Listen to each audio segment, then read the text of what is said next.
She said that she had relations with 3 or 4 men, but never had a serious relationship ever, and I trusted her.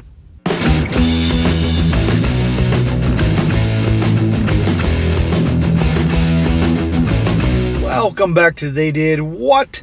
Your source for the internet's craziest, most entertaining stories, where I go with them, analyze them, and most certainly make fun of them. Today, get your story titled, Am I the a-hole for leaving my fiancée over her body count? Well, I'll answer that question real quick, and that's a giant no. And guys, this story is all about a guy. He is 28 years old. His fiancée is 27. They've been together for 4 years and engaged for 1 year. And lo and behold, as these stories go, they're getting close, I think, to getting married. And one day at an event, I think there was alcohol involved and some friends of hers, and it got out about her past, about what she was really like before they got together. And as you can imagine, this guy had no clue who she really is or was, or really is.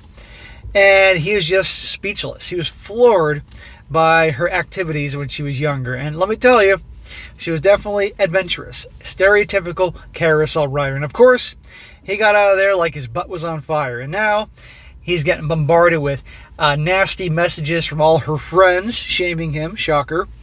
His bros are saying, run. The girls are saying basically shame on you. And the guy is really debating what the hell to do here because he's so in love with her, blah, blah, blah.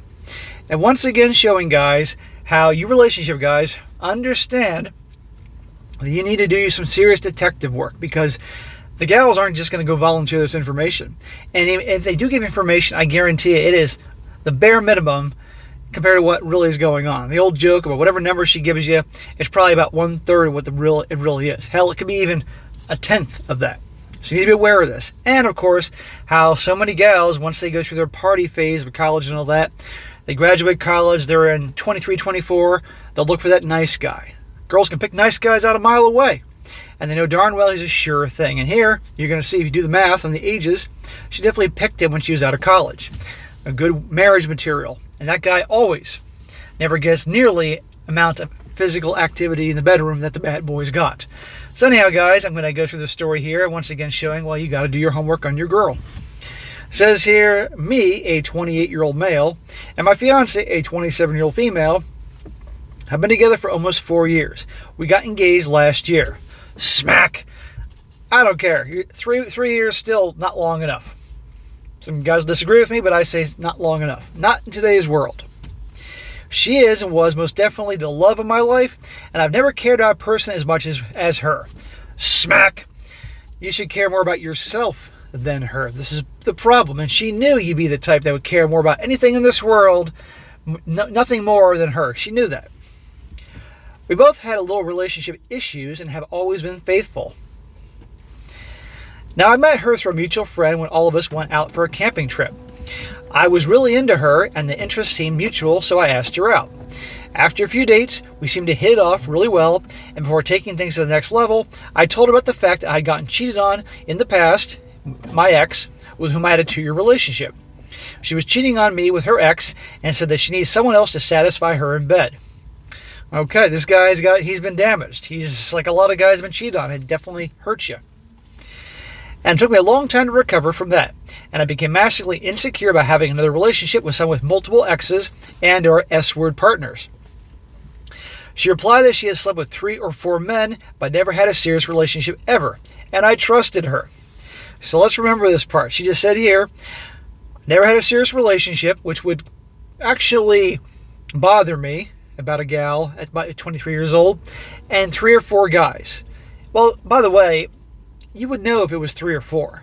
So which one was it? But 3 or 4. Let's just keep that in mind. Now, just last week, me, her, and a couple of her friends, and the mutual friend that I mentioned above went to a party. A couple hours in, we were already drunk and naturally played the game of truth and dare. My best friend asked her what is something she has lied to me about.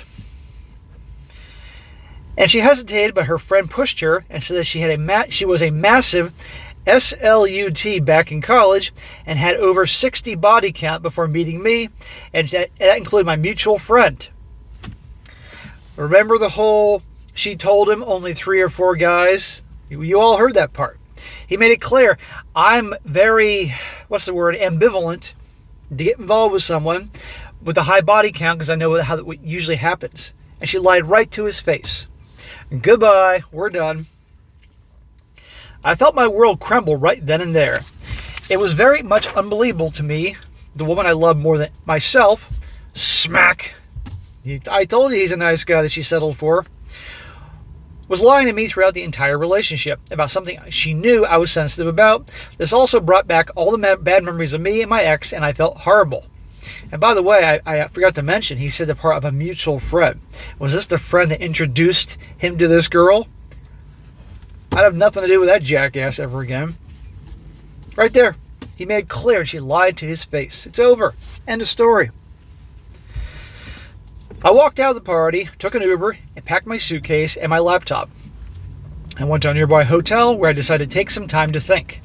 The next morning, she and her older sister are blowing up my phone with texts about my whereabouts, and she asked me to call her. We talked, and I told her I could never see her in the same light after getting lied to for the past 4 years, and I need time to decide what to do. I called up my parents and told them about it, and they asked me to do whatever I feel, and they would support me through it. Good. He has good parents. Thank God he doesn't have some mother trying to shame him or something, or some jackass sister who's the same way, trying to shame him. After taking a few days' time, I told her that she and I are over, and that she should move out of my place by the end of next month back to her own. I own the house we are currently living in, and she kept apologizing and crying and said that she's always been faithful, which I do believe, and she did not want to miss an opportunity with a great guy like me, but I told her that I will never be able to get out of the fact that she lied to me about something she knew was a sensitive topic for me. So, what she's saying is, when they met, and they started dating, he made it clear about his past. He was cheated on, and he doesn't want somebody that was like his ex, high body count and all that. And she said, because you were a great guy and I wanted you, translation, marriage material, and he owned his own house, she didn't want to mess that up, so she lied to his face. And here begs the question, what else are you lying about? You just can't be with somebody like this. You can't have a relationship without trust. Think of him dodging a big one before marrying her. Now listen to this. All of her friends are giving me all kinds of abuses and calling me names, even though they know about my past. All her friends. Because I guarantee you, they, in varying degrees, are probably like her, because birds of a feather flock together. I'm sure they're carousel riders or were carousel riders before, so they're shaming him. And they know because he's a nice guy, and he obviously is a nice guy, that they probably figure if I bombard him enough shame, he'll start to question his instincts. This is what happens. My friends and family are advising me to go to couples therapy, but I feel like that's a waste of time since I'm sure that I can never see her again without hurting. Yeah, do what you want to do. I have no clue what to do next since I still do care for her, but I don't think this is going to work out anymore, and I feel guilty for breaking up after a 4-year-long relationship and fear that I may never find a woman like her again. Smack! You don't want a woman like her again. What are you talking about? A woman that lied to you to your face and for 4 years, and that's probably not the only thing she's kept behind your back. What do you mean you want to find someone like her again? You don't want to find someone like... You want someone that you can feel the same way. But bro, have some self-respect. I'm sure you have many good qualities. You know, this is the problem with a lot of guys nowadays. They think that they're shit. You know, they low self-esteem, not worth a whole lot.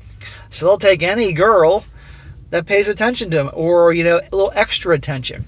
It's really unfortunate. This is why all guys need this material, to be aware of reality, not fantasy, and to work hard on themselves and build themselves up. And by improving yourself, you'll feel good, have self-esteem, and realize I am worth these different things, and I don't need to settle for some jackass that lies to me to my face and for all these years. And not to mention, look who her friends are. You pay attention to who a girl hangs out with, and they're going to influence her. Now to the update, as to see where this continues on. It says, I did not expect this to gain so much attention. Regardless, I am far more confused right now. Half the people are saying I'm not the a-hole for me being lied to, and the other half saying you are the a-hole for having a low body count preference. Yeah, and who's all saying that? Let me guess. They're probably women, and young women who have motive and reason to shame you. Or they're, a bunch of male feminists and guys with man buns and things like that. It says here, most of the commenters from men are not the a-hole, but the most are women that are saying I am the a-hole. Well, when women are saying you're an a-hole, that's actually a good thing because you're doing something right. Even my male friends are asking me to just get over her and move on, while the female ones are saying I'm very much in the wrong for giving a crap about her body count. Again, of course they're saying that. You do what you want to do. Think for yourself. But the problem is this guy clearly is not one of those guys. I really don't know where things are headed, but I just hope it's for the best. She called me again yesterday with her sister. Her sister, on hearing what she lied about, started screaming at her and saying that she was way out of line for not being honest about such an issue, but that I should forgive her since she knows we are perfect for each other in all her aspects.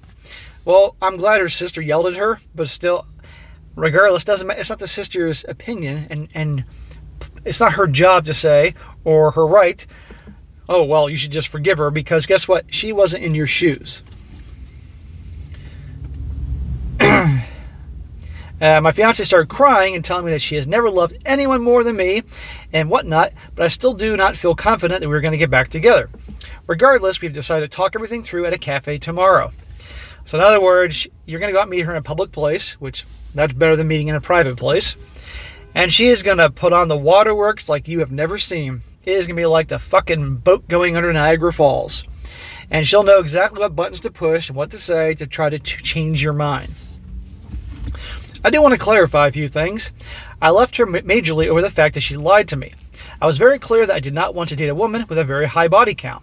In hindsight, I can see why it may sound misogynistic to people. Smack! Stop being that way. Come on, man. But it's my choice and my preference about being cheated on in the past. Yeah, your body, your choice, dude. Perhaps people are commenting that it is not correlated but to cheating, but it is. While my fiancé may have been the exception to this, statistically, a man would not be so lucky. I see so many misinformed women commenting that I'm the a-hole for having this choice, and I completely disagree with that. Apparently, research from the Medical Institute of S-Word Health goes on to illustrate the importance of oxytocin when it comes to bonding. Now, he's going to read a little quote from the Medical Institute for S-Word Health about the whole, and this goes down to the pair bonding thing.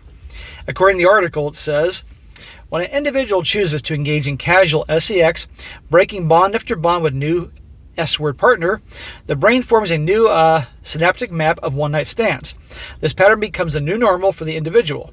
When and if the individual later desires to find a more permanent partner, the brain mapping will have to be overcome, making a permanent bond more difficult to achieve. It most definitely affects the person physically and mentally. Translation, this is about the whole pair bonding thing. A gal has so many partners and they just simply can't pair bond, and then they have to start. It's very hard to stay with that one person in life. A lot of these stories nowadays go, guys, that the gals will find their nice guy after having their carousel phase in college and high school and all. They and their friends, they all want to get married before they're 30 years old. They find their nice guy because he's a sure thing. They get married. She has her magical day. And it's only a matter of a few years before they start getting bored and want to go to clubs and girls' weekends and girls' nights. And eventually cheating goes on. Let's have an open relationship, open marriage, and you guys know the drill. I know, I'm pessimistic. I'm cynical, but I've lived long enough and I've heard enough to see reality. He says here, it's very clear that anybody who denies there being a correlation in cheating and a high body count is delusional. While there will always be exceptions to every statistic, though, I'm not saying if you have a high body count, you are a cheater. I'm implying you 100% are more likely to be a cheater. Those who were asking that if she told me this at the very start, whether I'd break things off with her, were right. Right then and there, yes. I very much would have broken up with her. But over this time, I feel like I've gotten over a good amount of that insecurity in myself. I still feel it doesn't justify her lying. It doesn't justify her lying. She was being a selfish a-hole, but she saw her sure thing, nice guy marries material, and went for it and did whatever she had to do for herself. She was not being honest with you. He says, just to inform, no matter what happens tomorrow, I will still go to personal therapy and work out some of the insecurities. Well, bro, if that helps you, that's great, but I would still think things over. And now on to the update here with what happens when he talks to her. He says, we talked, and it did go particularly well. We met at a barista where I started off being frank and telling her that she lied to me about something I cared very much about and that it would take me a long time to forgive her, and even if I ever do forgive her. She said that she understands that, and the only reason she lied was that she wanted to be with me, and that if she did not lie, that I would have rejected her. Well, yes, he would have, and he'd have every right to do that. If he revealed things about himself or his past or whatever that she didn't like, she'd reject him too, and she'd have that right as well. But at the end of the day, women care about the man's future, and men care about their past. That's a difference between us. She said that she completely understands that it does not justify her lying whatsoever, and it was an incredibly selfish thing to do. She's telling him what she knows he wants to hear. I proceed to tell her if we ever going to get back together. Really, dude? She first needs to come clean about everything, and I ask her that what else has she lied to me about. There is no way you're going to get everything. There's going to be trickle truth. She will tell you as little as possible to get you back. She said the only other thing that she lied to me about was her financial condition at the time we started dating, which I did not mind. I told her I have lost almost all trust in her and it'd be insanely hard for me to see her in the same light as before. So not only did she lie about her past, where she said maybe 3 or 4, when it turned out to be in the 60s, and I'm willing to bet she was way more than that, but also about her financial situation.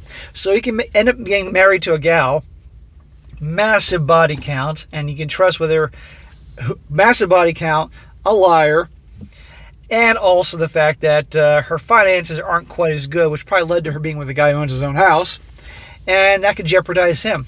Dude, run. Run, Forrest, run. I don't get why he's even still having his freaking coffee with her.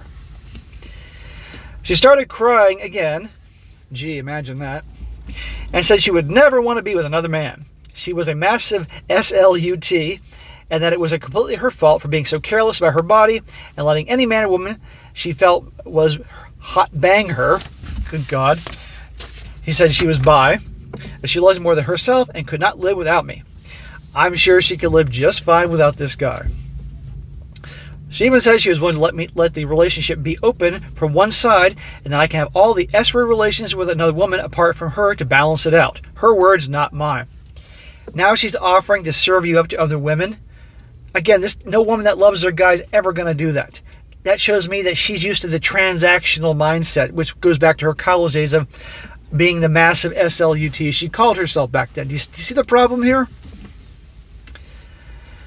I found this idea so vile and disgusting, but at the same time, I did not realize I still cared so much for her, and she has always loved me unconditionally, and so I decided to take a week off and take a vacation for myself, where I will take my mind off this shit show. And after that, I'm still willing to move back in with her, and we give this another shot coupled with counseling together. Smack, smack, smack. You emotional jackass. Bro, you had your chance to escape. Are you kidding me? This is going to communicate to her like, oh my God. I bet you all her girlfriends are going to get together and be like, holy shit, he took you back? After all that? The financial stuff, the lying, you hooking up with Lord knows how many guys. Oh, what else is he going to forgive you for now? Also, many of you were saying that my insecurities were there because my ex thought I could not satisfy her in bed. I worded it wrong. My ex said that I was not spending time with her and she was not getting regular sex with me. It was not about my performance in bed. I had a hell of a work schedule and would often sleep right after coming home. Just mention this to clarify things. So already there are issues in him working all the time, helping provide that lifestyle in that house, and that's going to be a problem down the road. Thank you to everyone for replying and giving me your opinions. Even though we may have disagreed, and yes, me and her cut out all contact with a mutual friend, who was a woman by the way, many assumed she was a man. So that mutual friend that introduced him to her was a woman who she had relations with. Is there anybody else in this scenario that she hasn't had relations with? I don't think he's ever going to see this, but if he did see this, I would say, bro, you're making a huge mistake. You're taking back a liar. Someone that has a massive body count, just like the research shows, she's not going to be able to commit to you, okay? And the second she gets bored or feels like her needs aren't being met because already she's complaining you're working too much and you're just starting in your career, making something yourself, there's going to be a problem there. And all her friends are going to think, look at this nice guy. I can browbeat him, put down the crying and the tears, and rope him in. And this is exactly what happened. I know you guys were hoping for a different ending here. And the interesting thing was his update here just came in. I was about to tell the first part of the story thinking it was all over. But then the update came in with him deciding to give her another chance. Now maybe after a week or so he'll realize maybe this was a bad idea and we'll find out. But at the moment it looks like he's going to give her another shot.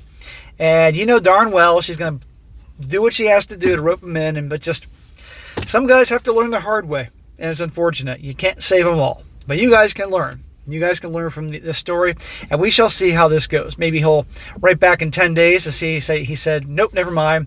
I came to my senses, I'm not going to do it. Or I will. I don't know. But we shall see. All right, guys, that is it for today. Be sure to comment down below what you think about this. Really, let's hear what you have to say. I'm sure you'll have plenty of things to say about this dude. And be sure to like the video, share with your friends, and subscribe. I'll catch you next time.